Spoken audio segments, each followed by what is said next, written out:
the technology is for the 82,000 PCOS machines deployed to be deployed in 2010. And the vulnerabilities are not clearly identified. The fifth is the lack of IRRs and adjudication process. Since RA 9369 was enacted in January 2007, the COMELEC still has no mandatory IRR. So, pakapatuloy yung nangyayari in the absence of an IRR. And with regards to the adjudication process, either the law is unclear or there is yet no adjudication process to settle automation-generated election protests. For instance, it is stated in RA 9369 that the digitally signed electronic ER is the one that will be considered the official ER and the one that will be used in canvassing and proclamation. But we know now, with the 5 major technical issues, that the electronic ER is not immutable if the secret key is not secured. So what then will be the process of the adjudication, given those electronic forms of evidence? And then COMELEC's constitutional mandate is our last COMELEC management issue. Has the whole body abdicated its constitutional mandate to manage and administer the elections? 90% of election administration is entrusted to Smartmatic TIM, making this foreign consortium so powerful that it took Supreme Court Chief Justice Renato Puno to raise a constitutional issue where a foreign entity takes charge of a sovereign state's election. Whenever we have a conversation with COMELEC, such as with COMELEC Chairman Bello, he would always tell us to ask Smartmatic or to ask the COMELEC Advisory Council. And at the last, there was a Senate hearing where the senators asked COMELEC, so when are we going to step in? And the COMELEC answered that we will step in on the day of the election. So what is happening now is COMELEC abdicating its constitutional mandate to manage and administer the elections and outsourcing the whole election process and preparation to a foreign company such as Smartmatic. So, what if these issues are not addressed? No? So if COMELEC, Smartmatic, CAC, TEC, and the Joint Congressional Oversight Committee do not address these issues, 2010 computerized elections can lead to computerized cheating or failure of elections. So we really see this amount as a possibility and chaos in 2010 as a big possibility.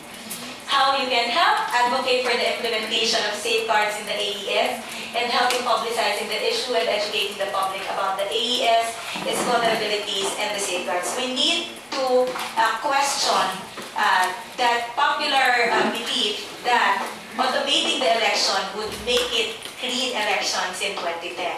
We don't need a public that is so complacent, hindi na sila mapagbantay sa 2010. We need a different set of poll watchers, obviously, this time around. We need to train them again, all over again, for the automated election system. But we need to always be aware that there are vulnerabilities, and that for each vulnerability, there are proposed interventions and safeguards that we hope COMELEC will adopt so that 2010, with the cheating and failure of elections will be lessened in 2010. So for contact information, please go to www.senpec.org. Thank you very much.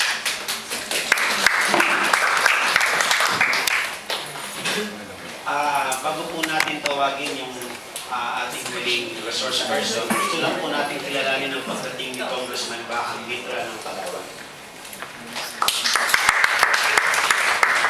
Para po magbigay ng paglilinaw. Okay, sir. Maybe I can sound out in relation to this statement that there's concern that there's a foreign entity that may be 90% in charge of the conduct of the election. Well, actually, in my case, I belong to a different school of thought. That's a real concern. But on the other hand, I would not want the COMELEC to be consulting too much with Smartmatic. Because in my opinion, the less the COMELEC would intervene, the better. That's why, that is the reason why, Mr. Chairman, I filed a bill, so-called the Committee on Electoral Reform has ignored this bill, imposing very stiff penalties on any COMELEC official, on any candidate for that matter, or anyone representing the COMELEC, or anyone representing the candidates, to meet with the representatives of Smartmatic or whoever is the contractor here, outside an open hearing. In other words, we don't want the COMELEC to be talking with the Smartmatic people outside the open hearing, so that the COMELEC, for example, they summon them, have breakfast somewhere, and God knows what they're talking about. Or a candidate, or a representative candidate, even inviting a Smartmatic official for some kind of meeting. That is my proposal, in my opinion. As I said,